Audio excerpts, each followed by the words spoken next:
A place near the back of the pack has been the traditional position for Philadelphia Eagle coaches over the past 2 decades.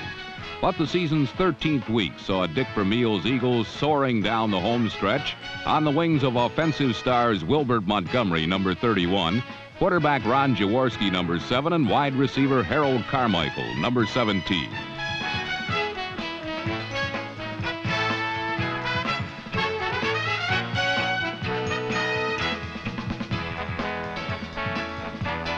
Last week in Green Bay, Wisconsin, this potent trio paced Philly to its 9th win in 13 games.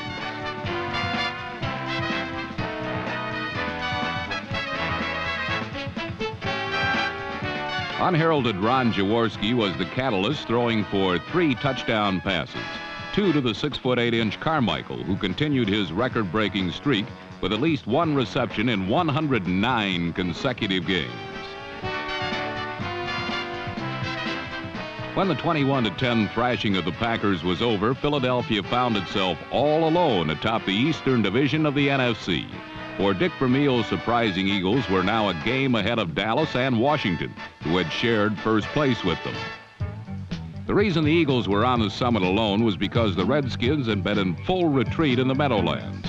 A blitzing Giant defense kept Joe Theismann and company out of the end zone all afternoon.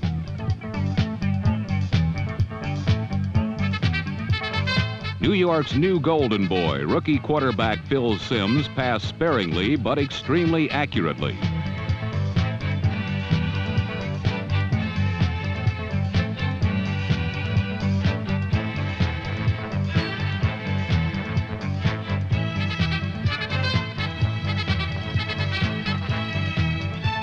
Simms needed to air the ball only 14 times because his ground game was unstoppable. Halfback Billy Taylor, number 38, ran for 126 yards, including 75 on a final quarter game-winning drive that ate up nearly 8 minutes of precious time. On the ball-controlling drive, Coach Ray Perkins called Taylor's number 14 straight times, ending with a touchdown that dropped Washington out of first place along with Dallas.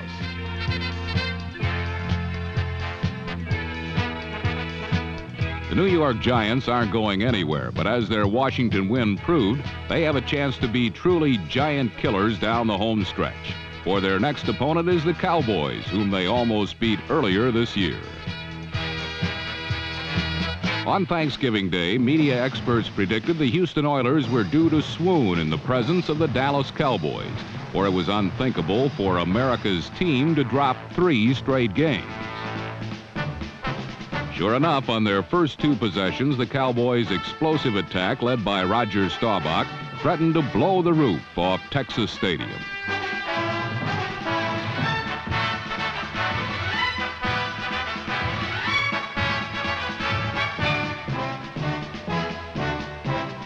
One series after Staubach hit Drew Pearson for the deep 6, he passed to Robert Newhouse on a screen that produced another Cowboy touchdown and some good downfield blocking.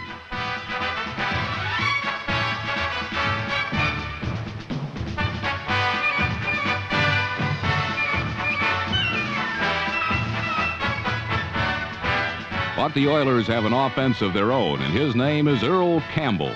Dallas's once powerful doomsday defense stopped Campbell on this play, but it was only an isolated moment. Earl the Pearl had quite a Thanksgiving feast, gaining 196 yards and scoring 2 touchdowns.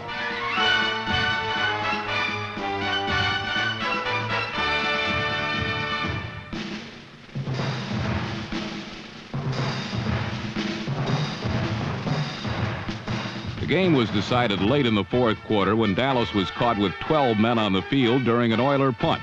It gave Houston a new life, and on the next play, Dan Pastorini won this wild and woolly battle of Texas with a touchdown pass to Double O, Ken Burrow.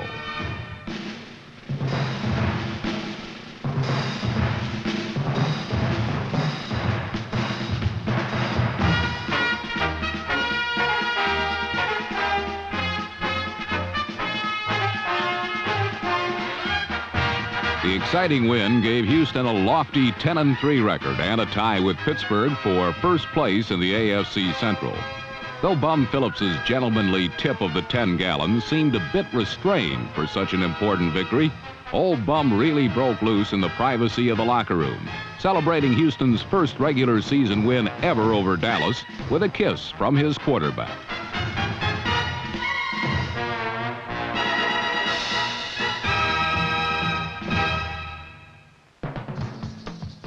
While one flew over the cuckoo's nest at Tampa Stadium, Doug Williams hoped to lead the Tampa Bay Buccaneers into the playoffs for the first time in their brief history.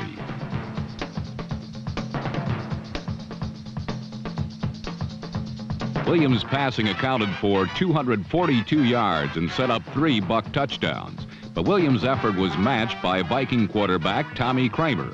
Kramer's short sideline dumps finally put points on the board as he threw for 3 scores, one to the NFL's leading wide receiver, Ahmad Rashad, number 28.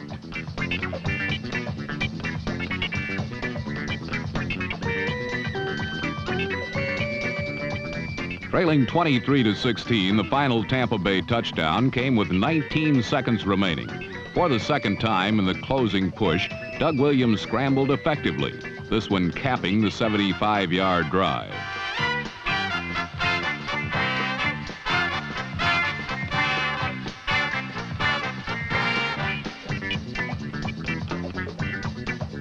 Williams' gutsy run highlighted the second half that saw the Bucs battle back twice from 1-touchdown deficits. But the difference in the game had been the play of the Vikings special teams, and this proved no exception. With a playoff berth staring the Bucs in the face, the tying extra point was blocked. It was the culmination of the day that saw 2 Buck extra points, 1 field goal, and a punt rejected by a fired-up Minnesota team.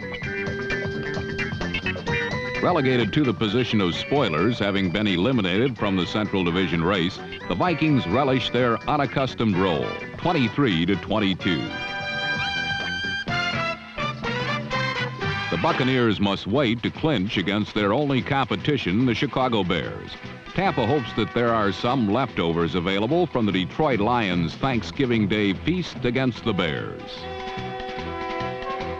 Thoroughly dominating the line of scrimmage, Detroit held Walter Payton to 54 yards, the 3rd consecutive week that Chicago's thoroughbred failed to crack the century mark.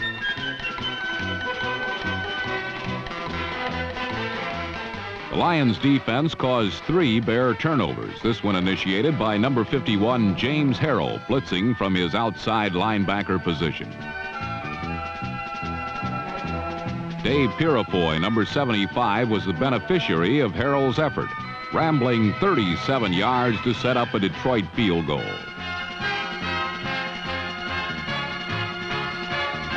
The Lions' offense was paced by rookie quarterback Jeff Comlo. Despite throwing 3 interceptions, Comlo showed increasing maturity, culminating a textbook drive with a 22-yard touchdown pass to number 39 Leonard Thompson near the end of the first half.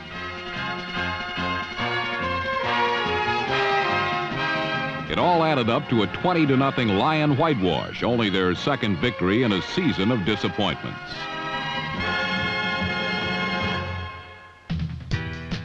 When 2 teams with a combined record of 5 wins and 19 losses meet, it's a must that one retain a sense of humor. The St. Louis Cardinals have been called the best 3 and whatever team in the NFL. After their game against the Cincinnati Bengals, they are the best 3 and 10 team. Cardinal quarterback Jim Hart upped his NFC leading interception total to 20 against an average Bengals secondary. The rebirth of the combination of Ken Anderson to Isaac Curtis continued as Curtis caught 2 touchdown passes in helping Cincinnati build a 28-7 halftime lead.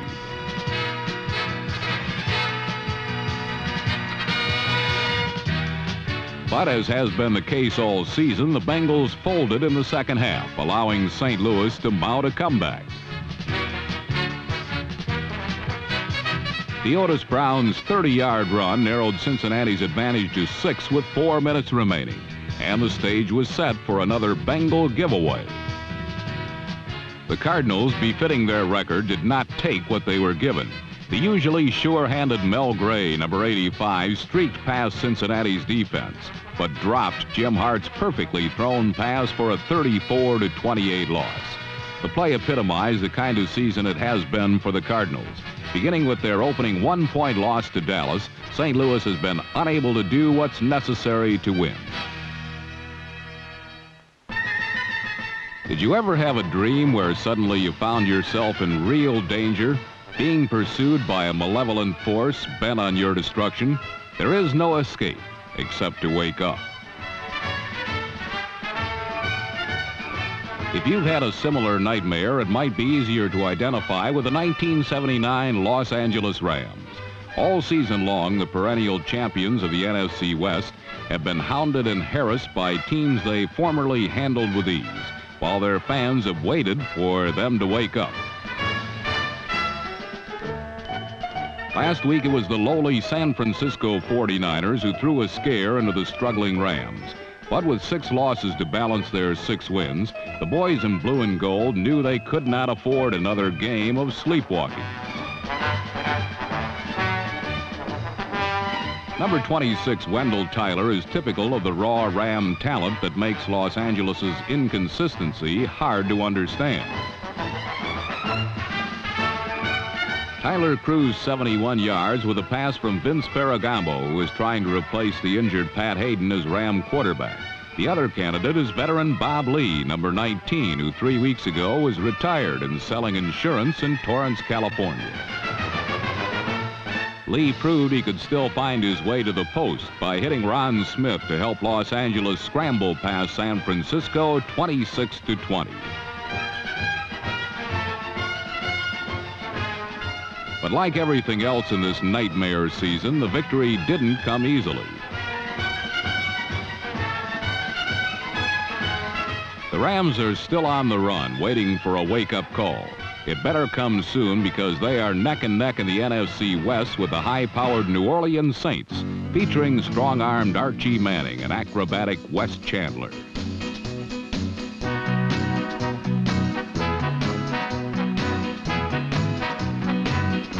The Saints continue to improve with each game, and last week they marched through Georgia, ignoring a rainstorm, and ran roughshod over the Atlanta Falcons.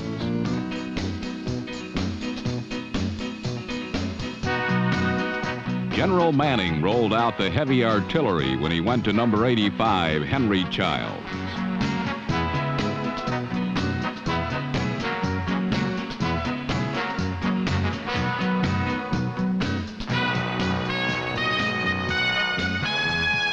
Atlanta had defeated New Orleans 3 straight times in the final seconds, but now these two teams have passed each other going in opposite directions.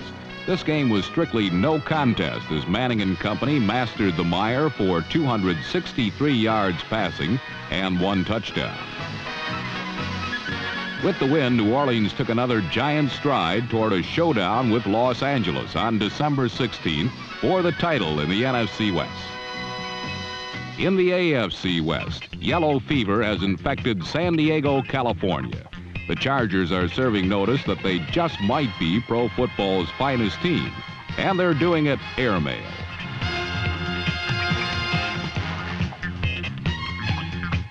Not since the days of the old AFC has a team depended so much on the forward pass.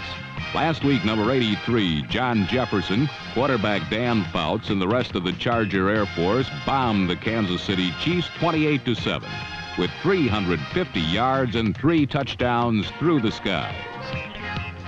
With San Diego throwing and winning, Coach Red Miller and his Denver Broncos are working overtime to try and keep up. Going into last week's game, the Broncos were more than willing to take whatever the Oakland Raiders would give them.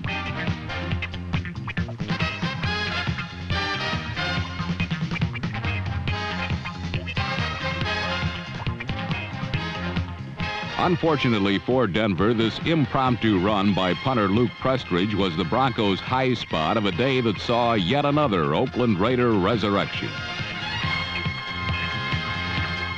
Number 12, Kenny Stabler, was once again in charge of a 2 tight end offense, this time with number 84, Derek Ramsey, replacing the injured Raymond Chester. This unique formation is especially effective when Stabler has the time to find his other tight end, old reliable miracle worker Dave Casper.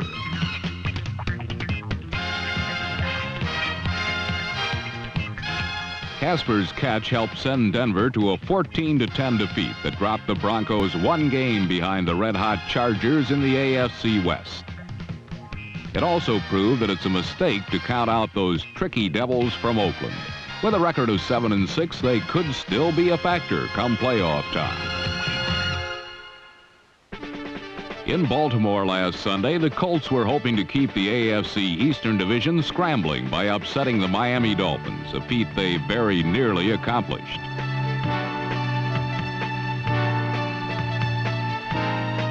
Baltimore scored 24 points against a defense that allowed the fewest points in the NFL. However, missed opportunities to total even more points proved to be the Colts' undoing.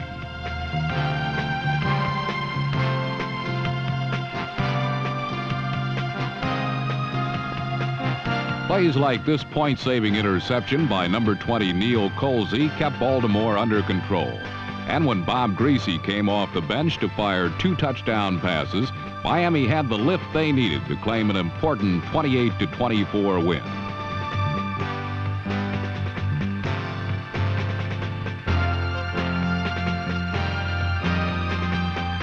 Miami's victory became even more meaningful when the Buffalo Bills and defensive end Sherman White, number 83, decided to go full bore at the Eastern Division leading New England Patriots. White unnerved quarterback Steve Grogan with a charge that leveled not only his pass pocket, but the Patriots' strong running game as well. The Bills displayed character few knew they possessed by tying the game at 13-all with just 11 seconds remaining in regulation time.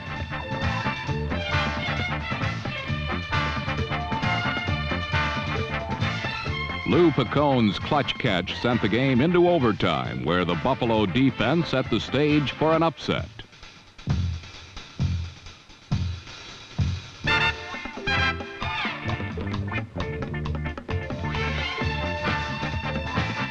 Buffalo turned back a Patriot drive when rookie linebacker Jim Haslett intercepted his second Steve Grogan pass of the day. And this led to a 29-yard field goal by veteran Nick Mickemeyer. The Bills' 3-point victory not only dropped the Patriots into a tie with the Dolphins for first place in the AFC East, but amazingly it pulled Buffalo to within a game of both Miami and New England. A surprise that seems right in keeping with this highly unpredictable NFL season. Thus far in Pittsburgh, the surprises have been few because it's been business as usual for the defending world champions. Against Cleveland last Sunday, the customary shootout occurred. But early in the game, the Steelers seemed bent on taking it easy on the Browns.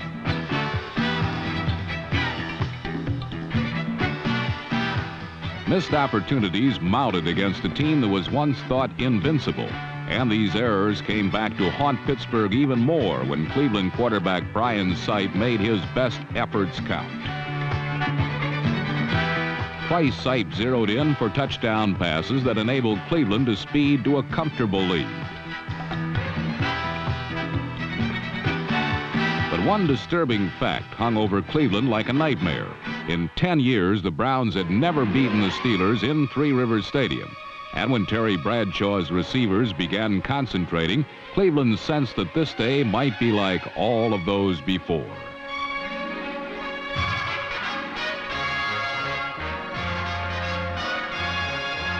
Pittsburgh rebounded on the passes of Bradshaw, the running of Franco Harris, and the pressure of a steel curtain defense that rose late in the game when it counted most.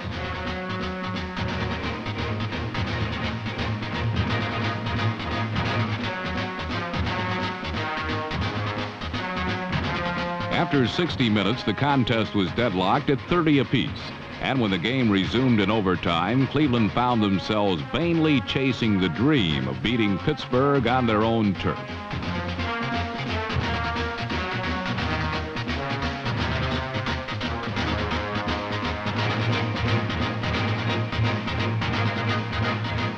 Emotions spent, Cleveland helplessly watched as Pittsburgh's rookie place kicker Matt Barr decided their fate with but 13 seconds remaining in the fifth and final period.